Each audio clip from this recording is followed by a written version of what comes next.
اعوذ باللہ من الشیطان الرجیم بسم اللہ الرحمن الرحیم۔ میں قرآن کریم پڑھتا ہوں ترجمے کے ساتھ، تو مجھے آج یہ اعتراف کرنے میں کوئی ہچکچاہٹ نہیں ہے کہ میں کسی وقت اس خدشے کا شکار ہو جاتا ہوں کہ میں شرک کا مرتکب تو نہیں ہو رہا، خدا نخواستہ کوئی میں مشرکانہ باتیں تو نہیں کر رہا۔ اللہ تعالیٰ تو اومنی پوٹنٹ ہے، اومنی پریزنٹ ہے، اللہ تعالیٰ سمیع بصیر ہے، اور تمام طاقتیں ساری اللہ کے پاس ہیں سب کچھ۔ تو پھر میں ادھر ادھر کیوں کسی سے کرتا ہوں؟ میں خداوند تعالیٰ کی ذات بابرکات جو ہے اس پر ہی کیوں نہیں توکل کرتا؟ یہ اس کا خیال نہیں۔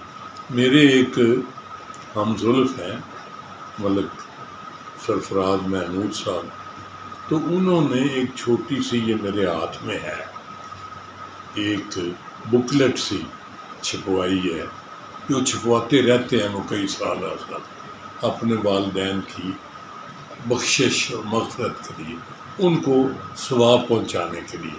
تو اس میں بڑی کام کی چیزیں ہیں، قرآن کریم کی آیات اس میں شامل کر رکھی ہیں۔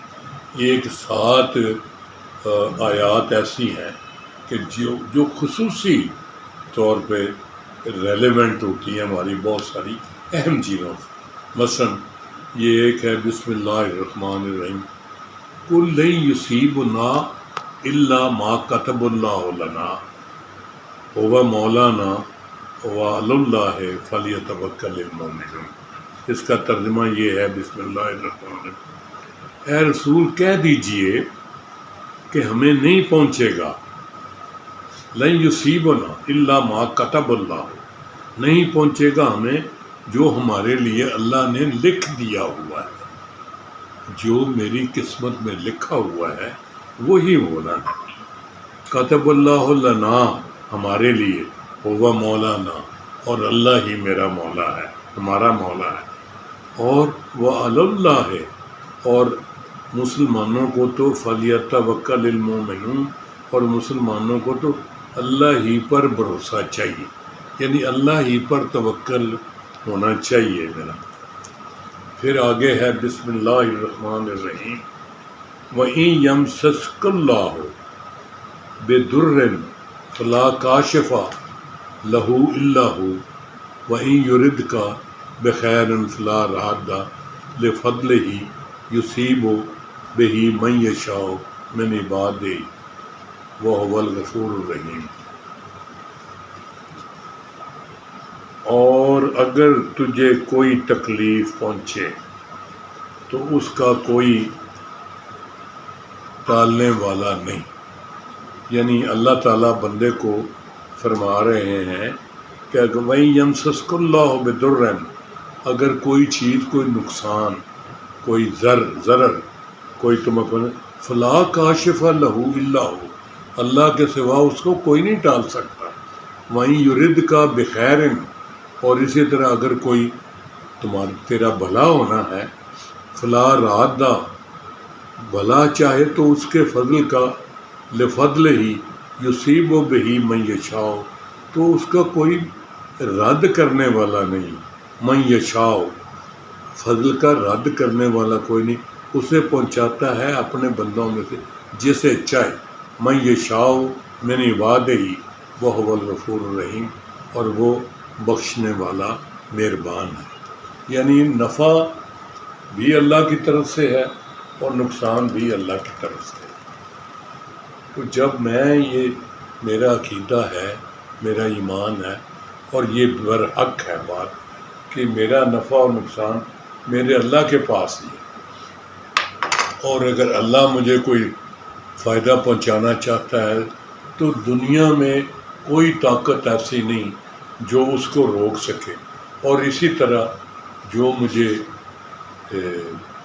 فائدہ پہنچنا ہے اور جو نقصان پہنچنا ہے وہ بھی، دونوں صورتوں میں اللہ ہی کی طرف سے ہونا ہے، تو میں پھر کسی بندے سے کیوں ڈروں؟ میں کسی بندے کے پیچھے پیچھے کیوں کروں؟ میں کسی بندے کی خوش آمد کیوں کروں؟ میرا تو کرنے والا اللہ کی ذات بابرکات ہے، اس کی طرف سے ہی سب کچھ ہونا۔ تو یہ ہم جو بندوں پہ سہارا کرنے لگتے ہیں، بندوں کو سہارا بنا لیتے ہیں کہ یہ میرا کام کروائے گا، یہ میرا کام کرے گا۔ آپ دیکھیں اکثر بندہ محسوس کرتا ہے، میں نے کئی دفعہ محسوس کیا کہ جو کام ہونا ہے وہ اللہ کی طرف سے کوئی نہ کوئی، اللہ مسبب الاسباب ہے، وہ اسباب بنا دیتا ہے اور کام ہو جاتا ہے۔ اور بعض دفعہ کام نہیں ہونا ہوتا، آپ اس کے پیچھے پیچھے پھر رہے ہیں، آپ نے انتہا کر دی ہے اس کے پیچھے جانے کی، لیکن وہ کام نہیں ہو رہا، اللہ کو منظور نہیں ہے، اور وہ کام نہیں ہونا۔ جو نہیں ہونا وہ نہیں ہونا، اور جو ہونا ہے وہ ہو جانا ہے۔ ہمارے والد صاحب اکثر کہا کرتے، ایک شعر پڑھا کرتے تھے، انہونی ہونی نہیں، ہونی ہو سو ہو۔ پھر آگے بھی کہتے تھے کوئی کہ پتا پر پوت تو فلانے پر یہ تو گھوڑا، تو مطلب پتر جو ہے وہ باپ، بیٹا جو ہے باپ پر ضرور جائے گا، اور زیادہ نہیں تو تھوڑا تھوڑا ضرور جائے گا۔ مقصد یہ ہے کہ جو ہونا ہے وہ ہو کے رہنا ہے، اور جو نہیں ہونا وہ نہیں ہونا، آپ جو مرضی کریں۔ تو جب اللہ ہی کی طرف سے مجھے فائدہ اور نقصان اللہ ہی کی طرف سے ہونا ہے، تو پھر میں بندے سے کیوں خائف رہتا ہوں، یا بندے کی کیوں خوش آمد کرتا ہوں کہ وہ میرے لیے کچھ کرے؟ پھر یہ کتنے اطمینان کی بات ہے میرے لیے کہ مجھے جو کچھ ہونا ہے اللہ ہی کی طرف سے ہونا ہے۔ میں اکثر یہ محسوس کرتا ہوں کہ یار ہم جو ہیں اللہ تعالیٰ کی بجائے دوسرے اسباب جو ہے ان پر تکیہ کرنے لگتے ہیں۔ یہ ہماری بھول ہے، ہماری چوک ہے، ہماری یہ غلط عادت ہے، اور ہماری اصلاح ہونی چاہیے۔ یہ کسی وقت یقین کریں میں سچ مچ کہتا ہوں کہ یار وہ اس میں تو شرک کی بات نہیں آ گئی۔ میں جو ہے اس بندے کو کہہ رہا ہوں کہ جی آپ میرا کام کریں، آپ مہربانی کریں، بھئی کام اس نے نہیں کرنا۔ چلو اب یہ لوگ جو ہمارے خاص کر بریلوی حضرات ہیں، جو پیر پرست ہمارے ہیں، وہ کہتے ہیں جی وسیلہ، یہ وسیلہ ہوتا ہے۔ میں کہتا ہوں میری زندگی کا تجربہ اتنی عمر ہو گئی ہے، جب اللہ کو منظور ہو جاتا ہے تو پھر اللہ تعالیٰ اس کا اسباب ڈھونڈ دیتا ہے، پھر وہ کوئی نہ کوئی وسیلہ بنا دیتا ہے۔ اگر اللہ تعالیٰ نے مجھے ایک جگہ پہنچانا ہے تو وہ سسٹم ایسا کر دے گا، وہ کریٹ کر دے گا ایسے حالات۔ جب میں نے ایک دفعہ پہلے دوستوں کو، اپنے سامعین اور ناظرین کو میں نے ایک اپنا واقعہ سنایا تھا کہ 1957 میں نے گجرانوالہ میں ڈی سی آفس کے سامنے کھڑے ہو کے ایک دعا مانگی تھی، اور دل سے بڑی شدت کی خواہش سے میں نے یہ چاہا تھا کہ میں ڈی سی لگوں۔ ابھی تو میں ڈی سی کے، میں اس وقت میٹرک پاس کر کے شرک پور سے تو گجرانوالہ گیا تھا، تو سوچا بھی نہیں جا سکتا تھا کہ میں اتنے بڑے عہدے پر چلا جاؤں گا یا اتنا وقفہ رہتا ہے۔ تو میں نے جو اس وقت اللہ تعالیٰ نے پھر اسباب ایسے کر دیے، میرے لیے آسانیاں کر دی، جو میرے رستے کی رکاوٹیں تھیں وہ ایک ایک کر کے، وہ اللہ تعالیٰ کی ذات بابرکات میرے ذہن میں خیال ڈالتی رہی کہ اب یہ کرو، یہ پڑھو، اب یہ کلاس کرو، یہ ایف اے کرو، یہ بی اے کرو، یہ ایل ایل بی کرو، اور یہ امتحان دو۔ حالانکہ ہمارے تو شہر میں اس وقت تک کوئی لڑکا کمپٹیٹیو ایگزام میں آیا ہی نہیں تھا۔ I was the first one جس کو یہ اور مجھے کوئی گائیڈ کرنے والا بھی نہیں تھا، لیکن اللہ کی طرف سے چونکہ منظوری ہو چکی تھی۔ میں نے پہلے بھی بتایا تھا، کوئی بندہ یہ بات ماننے کے لیے تیار نہیں تھا کہ میں موجودہ پاکستان لیول جو ہے اس پر میں مقابلے کے امتحان میں سلیکٹ ہو جاؤں گا اور میں کسی ایگزیکٹو پوسٹ پہ چلا جاؤں گا، تو سوچا نہیں جا سکتا۔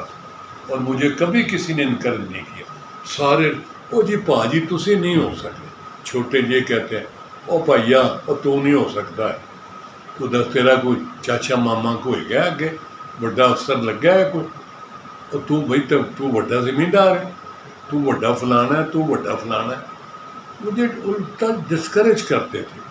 اور یقین کریں ماں سے میری والدہ مرحومہ مذکورہ کے کسی نے نہیں مجھے کہا، میری ماں مجھے کہتی تھی پتر تو ہو جائے گا، ضرور رہے گا، تو جس تندہی نہ لگ گیا نالے وہ ہمیشہ یہ کہتی کہ بھئی یہ اللہ تعالیٰ کی طرف سے بیٹا منظوری ہو گئی ہے، میں نے دیکھ لیا۔